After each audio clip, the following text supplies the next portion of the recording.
닮고 싶은 모델 있으세요?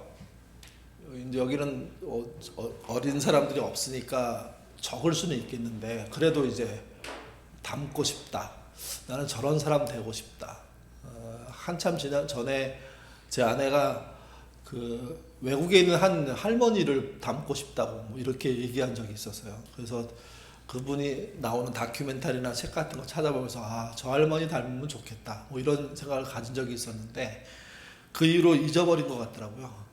그 할머니를 닮는 행동을 안 해요.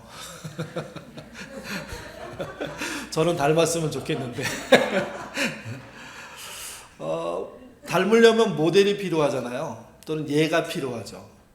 그러니까 그 모델이 정말 괜찮고 또 닮을 수 있는 분이라면 정말 유익한 면이 있습니다. 아이들도 똑같습니다. 좋은 모델을 아이가 닮고 싶어 하면서부터 이렇게 인생의 체계를 갖기 시작하고 규모를 갖기 시작하고 내용을 채우기 시작하거든요. 가장 어려운 게 뭐냐면 닮고 싶은 모델이 없는 거예요. 우리나라가 해방이 되고 난 다음에 닮고 싶어하는 나라가 있었습니다. 가장 크게는 미국이 그랬고요. 일본한테 그 어려움을 당하고도 나서 일본에게 나름 이렇게 유익을 자기한테 이익이 됐다고 생각하는 사람들은 일본을 닮겠다고도 했죠. 근데 뭐 일본은 정서적으로 닮기가 어려운 나라이니까 자연스럽게 미국을 선택해서 국가적인 어떤 닮음을 위해서 노력했던 게 사실입니다. 그 당시로 따지면 미국 말고 소련이라는 공산권의 나라가 있었는데 그 나라는 뭐 우리랑 체제가 다르니까 닮기가 어렵죠. 그러니까 미국은 어쩌면 피할 수 없는 모델이라고 생각할 수가 있습니다. 그들을 닮아서 유익한 게 많습니다. 근데 반대로 여러분 지금 미국을 보는 입장에서는 부작용도 만만치 않죠. 그러니까 뭘 닮는다는 것은 긍정적인 면도 있지만 부정적인 면도 있는 겁니다. 그래서 닮기 위해서는 그래서 내가 닮으려는 모델이 어떤 정도의 존재인지 그런 내용을 좀 잘 파악하고 그 중에 긍정적이고 발전시켜야 될 걸 닮고 부정적이고 소멸시켜야 될 것은 닮지 않는 방식의 선택을 해야 됩니다. 그러니까 모든 사람이 또 모든 나라가 완벽하지 않기 때문이죠. 오마이뉴스의 오연호 대표가 우리가 미국을 선택한 것에 대해서 좀 생각해 볼 게 많다라는 글을 썼는데 그 중에 한 부분입니다. 설교안에 올려놨는데요. 같이 한번 읽겠습니다. 우리는 인간의 자유와 권리보다 돈의 힘을 중시했다. 더불어보다 개인의 성공과 경쟁의 효과를, 삶의 질보다 양적 성과를 강조했다. 그러나 미국식 자본주의 모델은 미국 본토는 물론 우리나라에서도 이제 한계에 도달했다. 과거는 미국은 그야말로 꿈으로, 그러니까 드림이 있다고 얘기했던 땅입니다. 그러니까 미국을 간다는 이야기는 꿈을 이루기 위해서 간다는 식의 설명이 가능했죠. 근데 그들을 알고 그들에게 가까이 가고 그들을 닮고 보니까 그들도 이미 한계에 도달한 나라였고 우리는 그것도 모르고 그들의 나쁜 점까지도 본받으려고 한다는 겁니다. 그러니까 우리의 선배들은 미국 쫓아간 겁니다. 근데 여러분 사실 미국 말고 본받을 나라가 없었을까요? 미국이 떠오르기 전에 우리 한국 사회, 특별히 기독교에 대해서 이 나라 좀 본받고 연구합시다 했던 운동이 일어난 적이 있습니다. 그 나라가 어느 나라냐면 덴마크입니다. 덴마크는 보통 우리나라 사람들에게 새마을 운동의 기원 정도로 알려져 있거든요.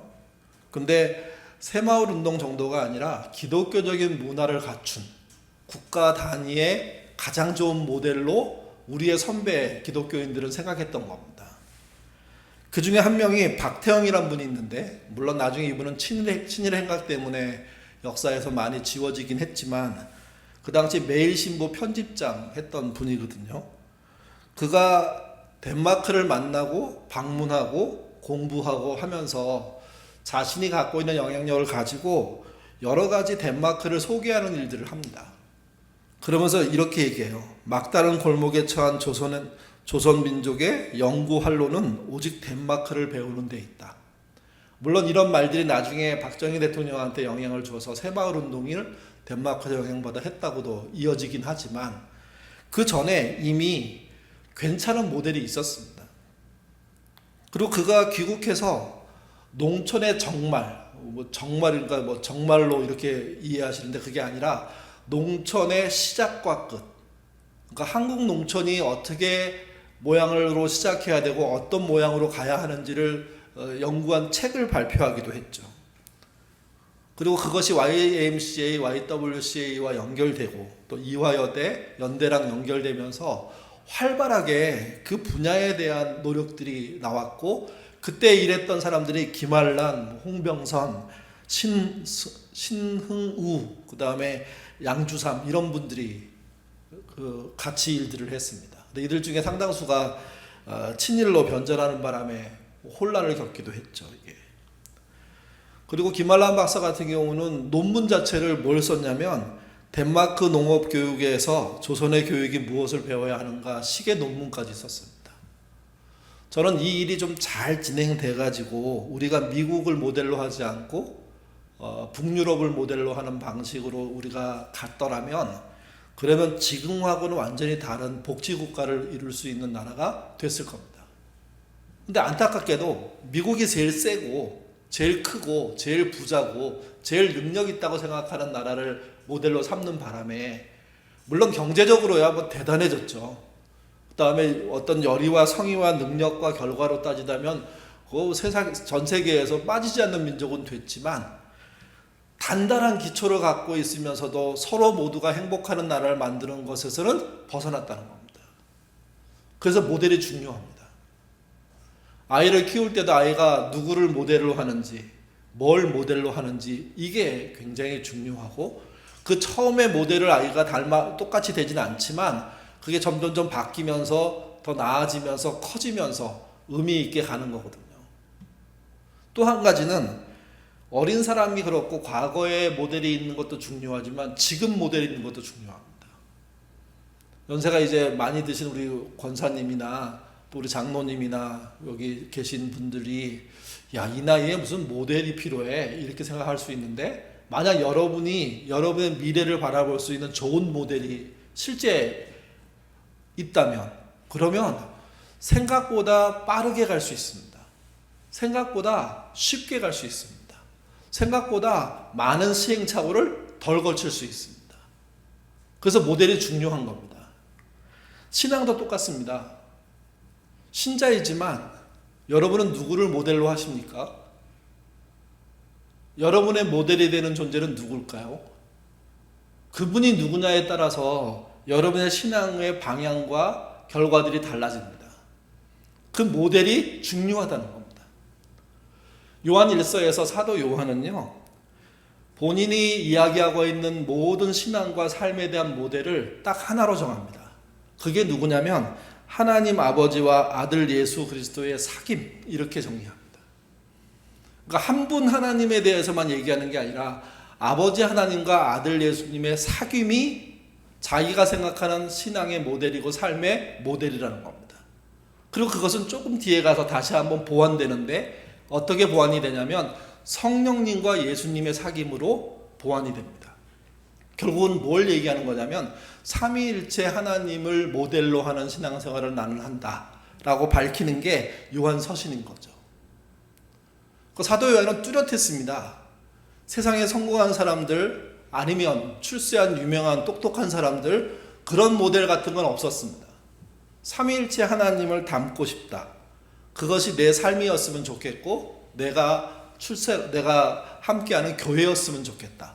또 교인들도 그 삼위일체 하나님이 모델이 되어서 다 할 수 없지만 아는 만큼 그 모델을 담는 삶을 사는 게 맞지 않느냐 하는 이야기를 하는 겁니다.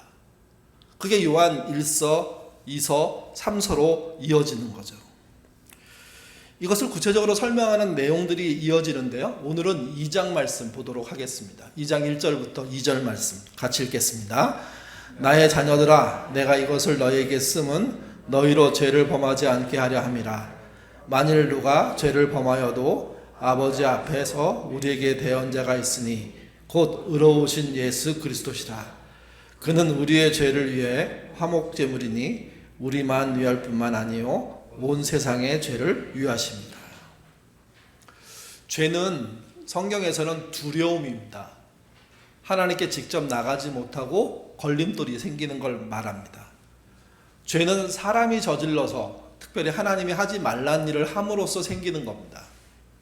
그렇기 때문에 타락 이후에 사람은 하나님을 만날 때 두려움을 느끼게 돼 있습니다. 두려움을 느끼지 않고 하나님을 만만하게 보는 것은 기본적으로 하나님을 오해하고 있는 겁니다. 그 사람 중에는 하나님을 수호신 정도로 생각하는 분도 계세요. 또 제가 좀 젊은 사람이긴 했지만 하나님을 마니또로 생각하더라고요. 마니또. 근데 자기는 하나님한테 마니또가 아니에요. 하나님만 자기한테 마니또예요. 마니또는 어떻게 합니까? 무한 제공해 주는 거잖아요. 하나님은 그런 분이에요. 자기는 무한 제공을 받는 사람이래요. 이게 수호신하고 다를 게 뭐가 있습니까? 그런 모델이라면 그분이 갖고 있는 믿음 자체는 우리가 말하는 믿음이 아니에요. 그냥 일반적인 우상숭배랑 다를 바가 없어요. 죄를 갖고 있는 사람이 하나님을 처음 만났을 때 어떻게 반응했나 성경 곳곳을 살펴보면 동일한 반응합니다. 첫 번째 모세가 대표적인데 가시떨기 나무에 불이 붙은 게 이상해갖고 쳐다보고 가까이 갔다가 하나님을 만나죠. 이때 하나님은 불꽃 속에서 들리는 소리였습니다. 그 하나님을 만나고 난 다음에 모세가 깨달은 건 두렵다는 거였습니다. 만만하게 그 불을 만지거나 소유할 수가 없었습니다. 그 앞에 신발을 벗어야 했고 그 앞에 무릎을 꿇어야 됐죠. 이게. 그리고 나중에 애굽에 가서 하나님이 그를 불러다가 너 이런 일을 해야 되겠다 해서 출애굽을 명령할 때도 보면 하나님을 즉각적으로 받아들이지 못합니다. 자신이 갖고 있는 두려움을 한 개씩 부수면서 무려 7번의 대화를 통해서 결국은 하나님이 뜻하시는 바를 쫓아가는 모세가 되거든요. 그러니까 모세는 하나님을 자기의 수호신으로 자기의 마니또로 생각할 수가 없었습니다. 전능자고 창조주가 자기를 찾아와서 두려움에 떨면서 천천히 다가가는 모습을 보이게 되는 거죠. 이사야는 성전에서 하나님을 만납니다. 그때 자신의 부정함을 발견하죠. 그리고 생명을 잃을까 봐 두려워했습니다. 두려움에 벌벌 떨고 있는 그 이사야에게 하나님이 천사를 통해서 숯불을 입에 대므로 그 숯불은 성전의 불인데 불에서 나온 숯불인데 입으로 대므로 그를 정결케 함으로 선지자가 예언자가 되지 않습니까? 그때도 두려움이었습니다. 베드로도 처음에는 좋은 선생님 쫓아간다는 식으로 따라갔다가 나중에 그분이 누군지 알게 되죠.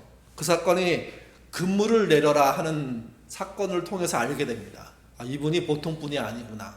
하나님의 아들이구나. 그리고 그가 뭐 어떻게 고백한지 아십니까? 주님, 나를 떠나십시오. 나는 죄인입니다. 그런 고백을 합니다. 그러니까 제대로 하나님을 만나면 우리의 죄성이 드러나요. 우리의 죄성이 드러나서 우리는 두렵게 되는 거예요. 그러니까 이 두려움이란 과정을 거치고 하나님께 나아가지 않으면 사실은 제대로 하나님을 믿냐? 그렇지 못하다고 얘기할 수 있습니다.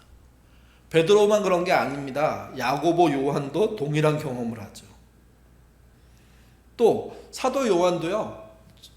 공생의 기간에 예수님을 만났음에도 불구하고 이제 예수님이 승천하시고 난 다음에 그가 90 다 돼가지고 밤모섬에 있을 때 요한계시록을 쓰게 되잖아요. 근데 요한계시록을 쓸 때 처음의 모습이 뭐였냐면 주의 성령이 임하는 그 장면 앞에 그가 죽은 사람처럼 엎드려집니다.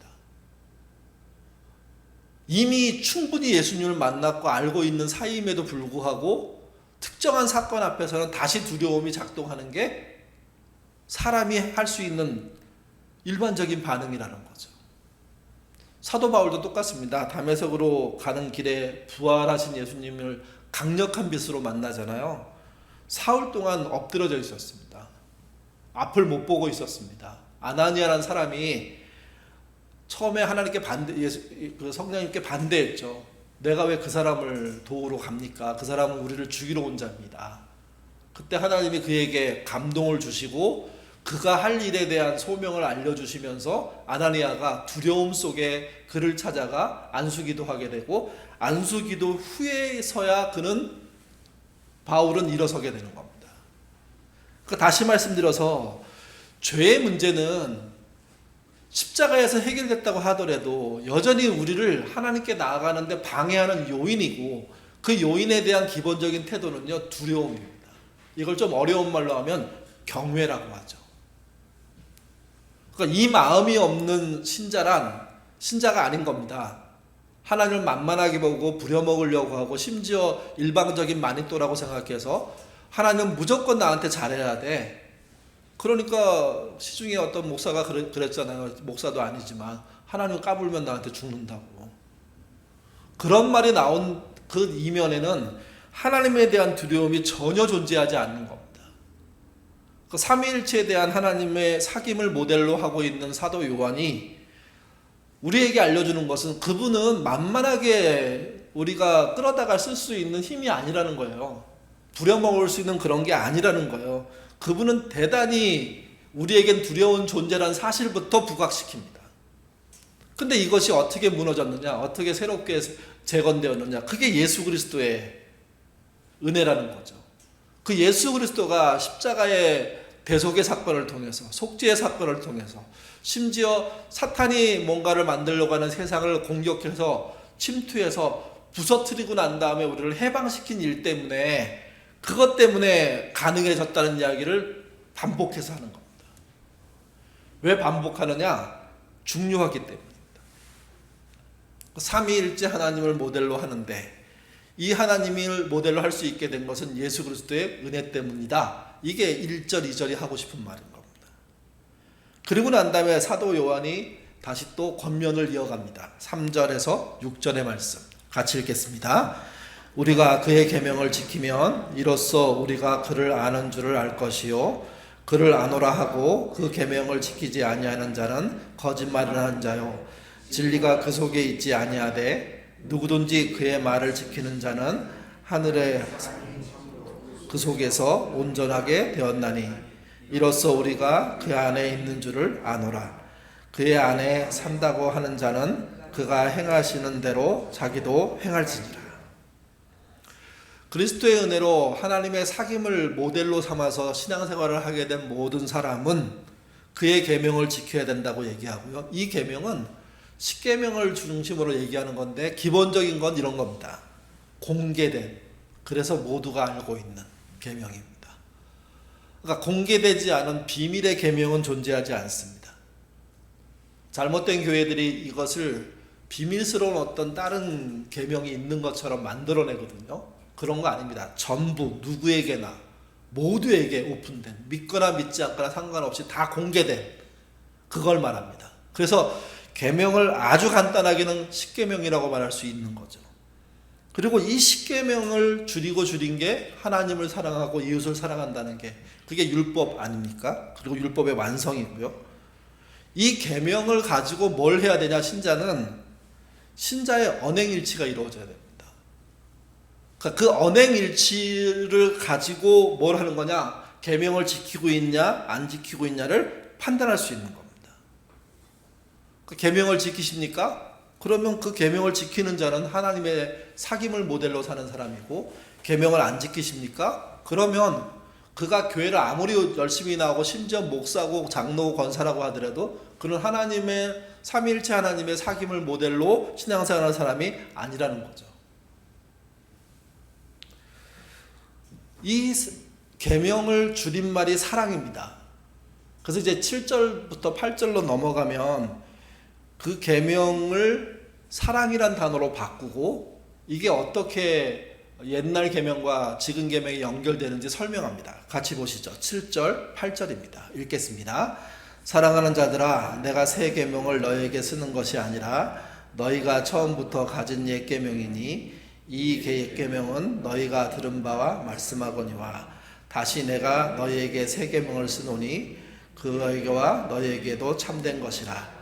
이는 어두움이 지나가고 참빛이 벌써 비칩니다. 옛 계명하고 새 계명하고 다르다고 말합니까? 아니죠. 같다고 얘기하죠. 옛 계명이 뭐냐면 하나님을 사랑하고 이웃을 사랑하는 것이 이게 집약된 계명 아닙니까? 이 계명이 여전히 유효하다는 겁니다. 예수님이 오셔서 말씀하신 것도 그 사랑이라는 겁니다. 그 사랑. 그러니까 구약의 사랑과 신약의 사랑이 다르다고 얘기하는데 그렇지 않습니다. 이어지는 사랑이고 변함이 없는 거죠.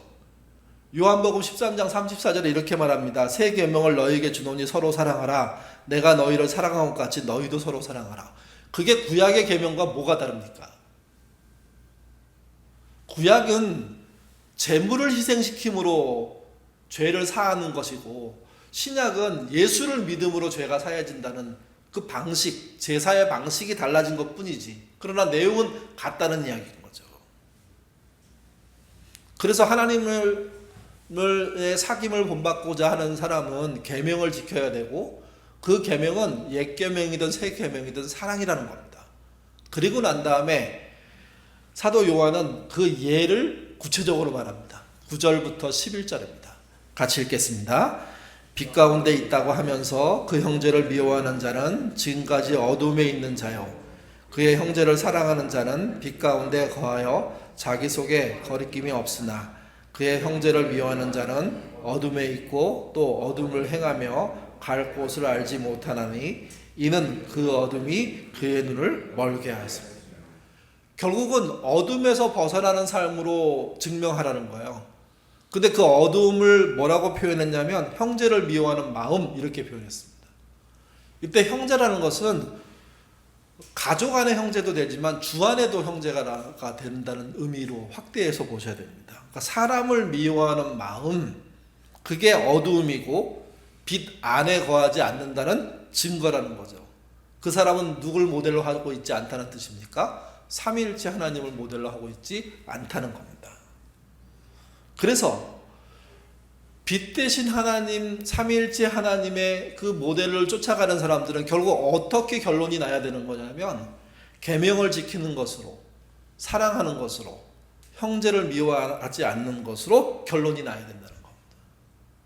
근데 문제는 형제를 미워하지 않을 만한 형제라면 뭐 미워하지 않을 수 있겠는데 사상과 없고 미움을 만들어내는 사람은 어떻게 합니까? 여러분 어떻게 하실래요? 저 사람만 만나면 힘들어. 그래서 다시 기도하면 혼자 회개해. 근데 저쪽은 관심도 없어. 아무렇게나 말하고 힘들게 말하고 불편하다고 말하고 굳이 하고 그래서 더 어렵게 만들어. 그때 하나님이 주신 게 있잖아요. 뭘 것 같으세요? 그게 거리두기예요. 만나면 만날수록 어렵게 되는 관계라면 원수 되지 않기 위해서 거리를 만드는 거예요. 이것은 사랑하지 않는 게 아니에요. 사랑하기 위한 길을 찾는 거예요. 물론 다른 계기가 있어서 그걸 넘어갈 수 있는 좋은 계기가 있다면 모험해야 되겠죠. 근데 그렇지 않고 계속 나빠진다면 이 거리를 원수를 만들지 않기 위해서 거리를 만들 필요가 있는 거예요.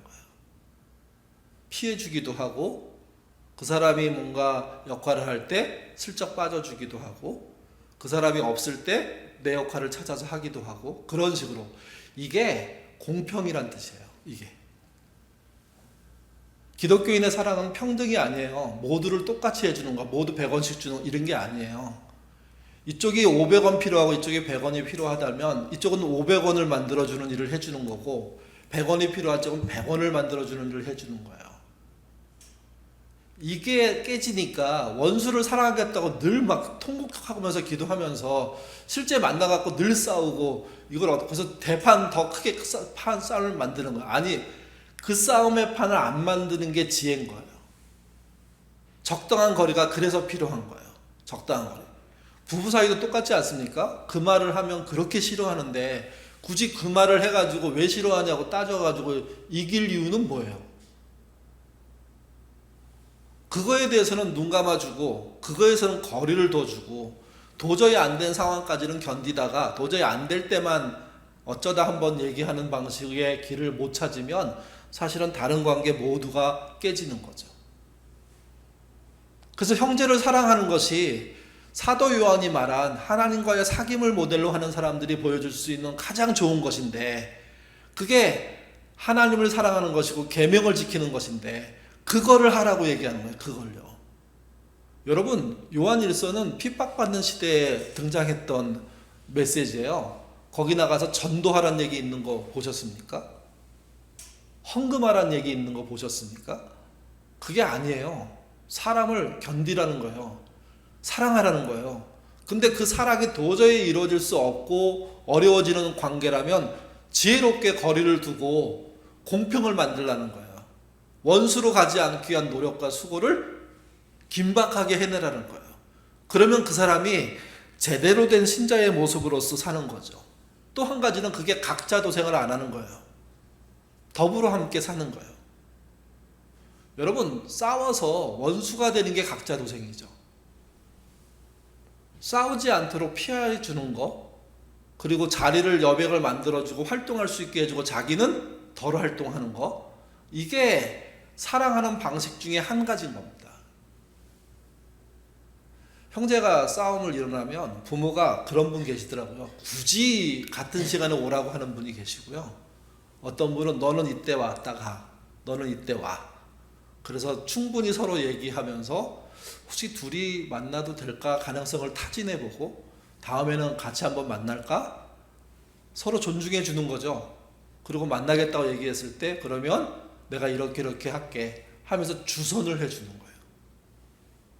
그러니까 이 지혜가 없으니까 원수를 사랑했다고 소리만 크게 지르고 나중엔 대판 싸우고 더 나빠지는 겁니다.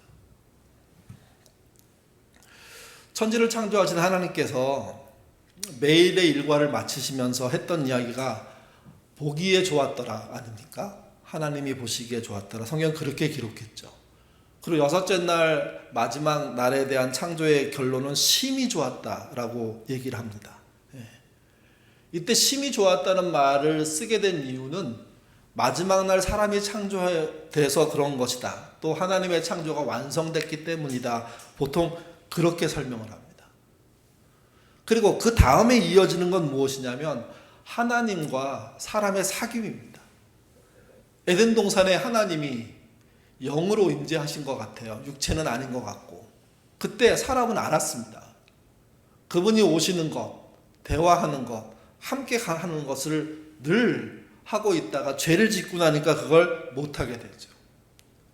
죄를 짓기 전에 하나님은 사람들을 아담 혼자 있는 것을 좋지 않게 보시고, 이때는 악하다는 뜻이 아닙니다. 쓸쓸하다, 외롭겠구나 하는 의미로서 좋지 않게 보시고 돕는 배필을 아담의 몸에서 취해서 만들죠. 그리고 그 고백이 무엇이냐면 뼈 중에 뼈, 살 중에 살이라는 계획입니다. 진짜 하나가 되는 경험을 하게 만들므로 사귐을 하게 만드는 겁니다.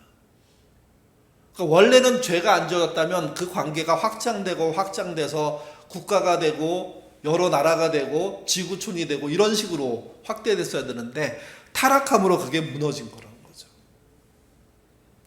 기독교가 나라에 들어가고 나라에 영향을 끼치는 방식은 달랐습니다.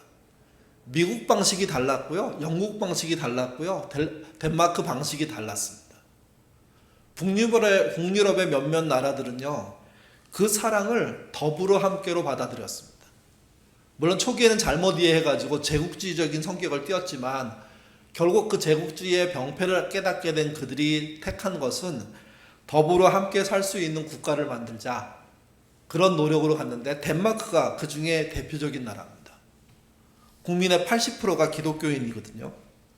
그리고 그 기독교인들이 어떤 법을 만들었냐면 자기 소득의 1년 소득입니다. 한 5만 불 이상 되는데 0.06%를 교회를 위한 세금으로 내겠다고 결정을 했고, 실제 그 나라는 지금도 그럽니다. 그러니까 5만 불인 경우에 그들이 1년 동안 교회를 위해서 얼마 그 세금을 내냐면요, 420만 원 정도 됩니다.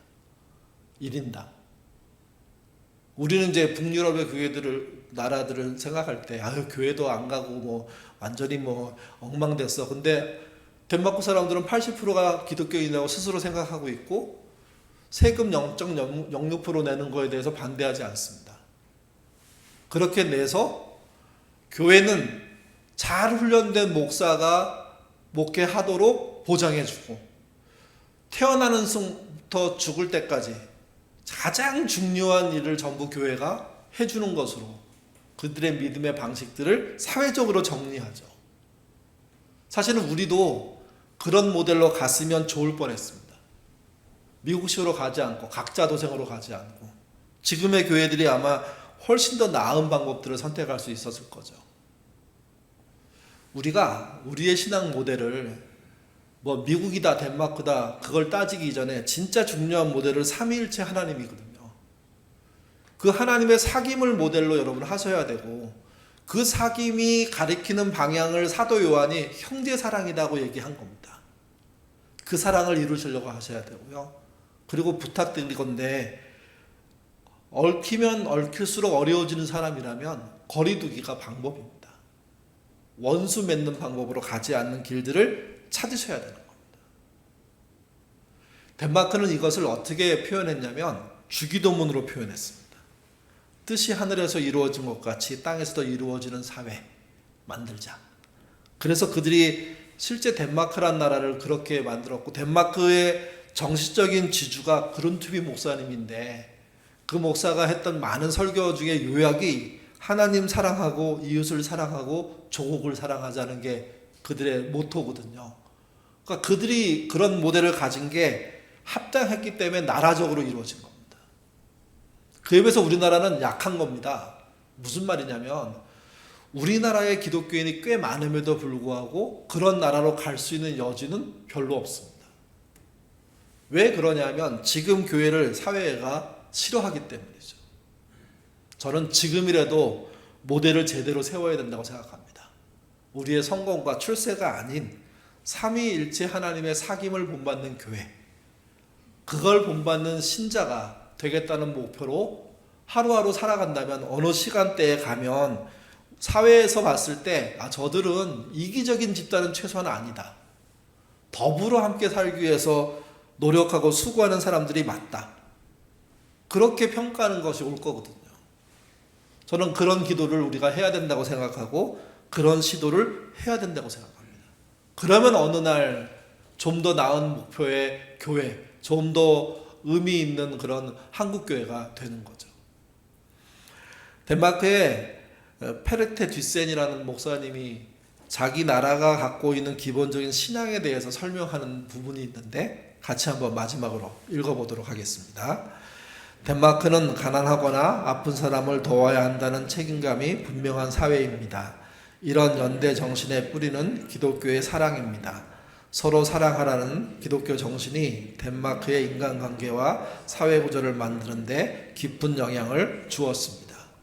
우리도 그렇게 가야 됩니다. 우리도. 삼위일체 하나님은 경쟁하지 않으십니다. 서로 보완하고 사랑하고 서로의 완벽함으로 주고받는 관계. 그래서 더불어 함께 된 거죠. 그래서 그분이 빛이 된 겁니다. 그분의 빛은 인간이 만든 빛이 아닙니다. 사랑을 통해서 만들어진 빛이죠. 그분이 가장 싫어하는 게 뭐냐면 각자 도생입니다. 너의 길은 네가 알아서 해. 경쟁에서 이겨서 살아남아. 하나님은요, 각자 도생의 시대에 우리를 어떻게 살기를 바라냐면 사랑으로 연대하는 또는 빛으로 연대하는 그런 모델을 가지고 움직이는 사람들이 되라고 말씀하시는 겁니다. 2026년 한 해 오늘 본문이 보여주는 우리를 향한 메시지는 우리가 각자 도생으로 건강하게 오래오래 살고 가족 모두 평안한 삶을 사는 것이 목적이 아니라 삼일체 하나님이 연합해서 사시는 것처럼 우리도 그렇게 연합한 사회, 더불어 함께 사랑하는 사회를 만드는 겁니다. 이 일이 처음엔 어렵겠지만 이 방향으로 가게 되면 교회가 그렇게 성질의 변화, 성격의 변화를 이루어내면 세상은 교회가 바뀌었다는 것을 알게 되겠죠.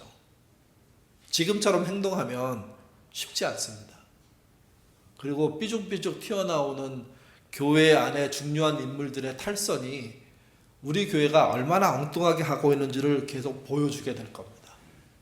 우리 방향을 바꿉시다. 각자 도생이 아니라 더불어 함께하는 삶으로. 우리의 모델을 바꿉시다. 사회적으로 성공한 사람의 모델이 아니라 삼위일체 하나님의 사귐으로. 우리의 삶 속에 좋은 친구가 되는 것이 목적이 돼야 되고 또 더불어 함께 사는 삶이 우리의 삶의 이유들로 자리매김할 때 세상은 바뀌게 될 것이고 하나님과 함께 사귀는 모습은 세상에 드러날 겁니다. 사도 요한은 형제 우애를, 형제를 사랑하는 것을, 서로를 지켜주는 것을 하나님을 사랑하는 가장 큰 증거라고 얘기했습니다. 그 증거를 키우시는, 확대하시는, 그래서 여러분의 가족과 부부와 부모와 자녀와의 관계들이 좀 더 삼위일체 하나님을 닮는 그런 한 해 되시기를 바랍니다. 그런 열매를 통해서 여러분의 삶도 행복해지시기를 바랍니다. 기도하겠습니다. 미국이란 사회를 본받겠다고 생각한 우리의 선조들은 당장 먹고 살 위기를 탈출하기 위해서 그런 모델을 찾았고 따라갔던 것 같습니다. 초기에는 참 유익한 모델이었고 우리가 자립하는 데 큰 도움도 되는 그런 모델이었지만 그들의 깊은 도덕적인 윤리적인 삶 내용 속에서는 악한 요인들이 너무 많았습니다. 지금 미국이란 나라가 남미에 있는 나라 또 덴마크를 향해서 하는 행동들을 보게 되면 이 나라의 기본 정신이 그리스도의 사랑이 아니라 경쟁에서 이기는 것임을 저희가 알게 됩니다. 이제 우리도 그동안 미국을 흠모했던 그 모습에서 벗어나게 하시고 사도 요한처럼 삼위일체 하나님의 사귐을 우리의 모델로 삼을 줄 아는 그런 신앙인 될 수 있도록 인도하여 주옵소서. 우리의 삶이 점점 하나님을 닮았다는 얘기를 듣고 싶습니다.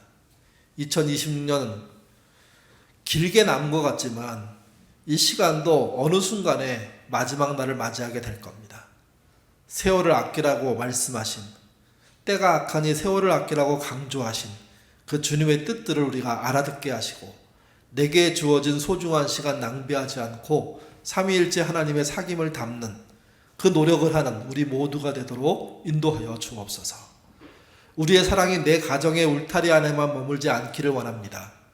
우리가 발딛고 사는 이 대한민국 사회 전체에 선한 영향력을 끼칠 수 있는 우리가 되게 도와주시고 덴마크 사람들이 뜻이 하늘에서 이루어진 것 같이 땅에서 이루어지리라 하는 고백을 국가적으로 실천했던 것처럼 우리도 하나님의 뜻이 이 땅에 이루어지는 것을 소망하면서 삼위일체 하나님의 그 사귐을 본받고 그래서 사람을 존중하고 형제를 사랑하는 그런 길로 가는 우리 모두 되도록 인도하여 주옵소서. 좋은 모델이 생기는 한 해 되기를 원합니다. 또 좋은 모델을 담는 한 해 되기를 원합니다. 특별히 사귐의 폭이 한 걸음 넓어지게 하셔서 나이가 들수록 우리의 삶이 왜소해지고 외로워지지 않도록 인도하여 주옵소서. 마지막으로 기도합니다. 예인교회도 교회의 목표를 민주적인 교회 이상으로 갖도록 도와주옵소서. 삼위일체 하나님의 사귐이 우리 교회의 모토가 되게 하시고 그 사귐을 위한 형제의 사랑이 우리 교회의 실천이 될 수 있도록 도와주시옵소서. 그래서 우리 교회도 건강하게 거듭나는 2026년 되도록 도와주옵소서. 감사하며 예수님 이름으로 기도드립니다. 아멘.